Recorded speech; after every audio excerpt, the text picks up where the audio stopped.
বিচার না হওয়া পর্যন্ত আওয়ামী লীগের সব কার্যক্রম নিষিদ্ধ করে প্রজ্ঞাপন জারি করেছে সরকার। বিকেলে সচিবালয়ে ব্রিফিংয়ে একথা জানান স্বরাষ্ট্র উপদেষ্টা।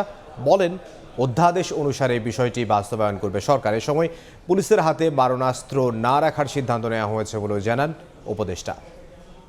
প্রজ্ঞাপনে যে ধরনের ইনস্ট্রাকশন আছে আমরা ওই ধরনের মধ্যেই কাজ করব এবং আপনাদেরও অনুরোধ করব যেন আমরা ওই ধরনের ভাবে কাজ করে দিতে পারি। আমার মনে হয় মোস্ট প্রবলি হয়ে গেছে। পুলিশের হাতে যেন আর কোনো মরণাস্ত্র না থাকে, এইগুলি তাদের জমা দিয়ে দিতে হবে।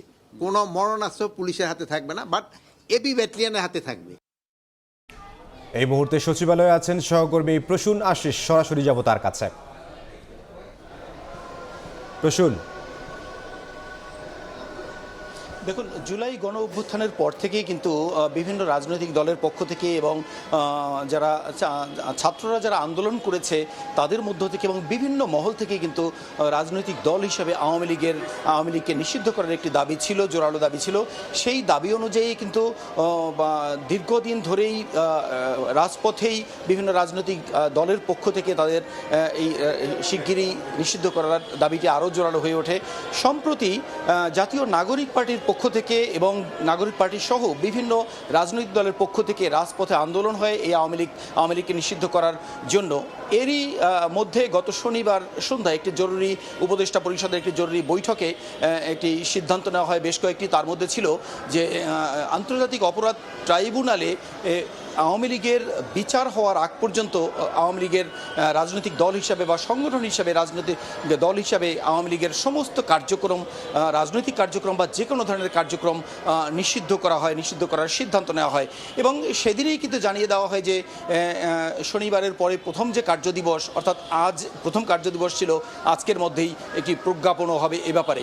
তো আমরা অপেক্ষা করছিলাম এবং কিছুক্ষণ আগে আইন শৃঙ্খলা সংক্রান্ত উপদেষ্টা পরিষদ কমিটির একটি বৈঠক ছিল। সেই বৈঠকের পরেই এখানে বৈঠকের সার্বিক বিষয় নিয়ে ব্রিফিং করেছেন স্বরাষ্ট্র উপদেষ্টা অবসরপ্রাপ্ত লেফটেন্যান্ট জেনারেল জাহাঙ্গীর আলম চৌধুরী। আমরা ওনার কাছে প্রশ্ন করেছিলাম নানা বিষয়ের পাশাপাশি যে রাজনৈতিক দল হিসেবে আওয়ামী লীগের নিষিদ্ধ করার যে প্রক্রিয়ার সেটির কতদূর এবং প্রজ্ঞাপনটির অবস্থাটা কি। উনি আমাদেরকে স্পষ্টই জানিয়েছেন যে এরই মধ্যে প্রজ্ঞাপনটি জারি হয়েছে, সেটি জানিয়েছেন। তো আমরা সেটি যেমন নিশ্চিত হয়েছি যে এরই মধ্যে হয়েছে, কিন্তু আমি এই মুহূর্তে বলতে পারি যে প্রজ্ঞাপন হওয়ার পরে যে সেটি ওয়েবসাইটে দেয়া যে প্রজ্ঞাপনের কপিটি আমাদের হাতে, সেটি কিন্তু আমরা এখনো পাইনি।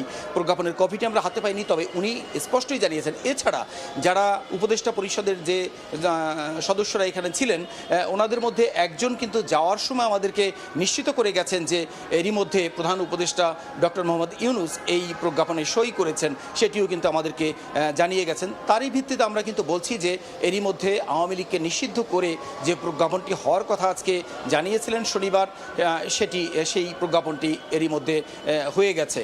তো এরই প্রেক্ষিতে স্বরাষ্ট্র উপদেষ্টাকে আরও আমাদের প্রশ্ন ছিল সাংবাদিকদের পক্ষ থেকে যে এখন স্বরাষ্ট্র মন্ত্রণালয়ের করণীয় কী।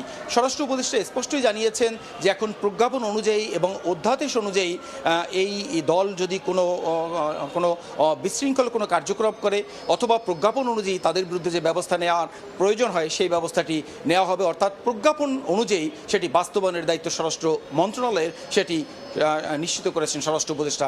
মূলত এই ছিল আজকের আইন শৃঙ্খলা সংক্রান্ত উপদেষ্টা কমিটির বৈঠক শেষে স্বরাষ্ট্র উপদেষ্টার তথ্য অনুযায়ী আওয়ামী লীগকে নিষিদ্ধ করার বিষয়টি।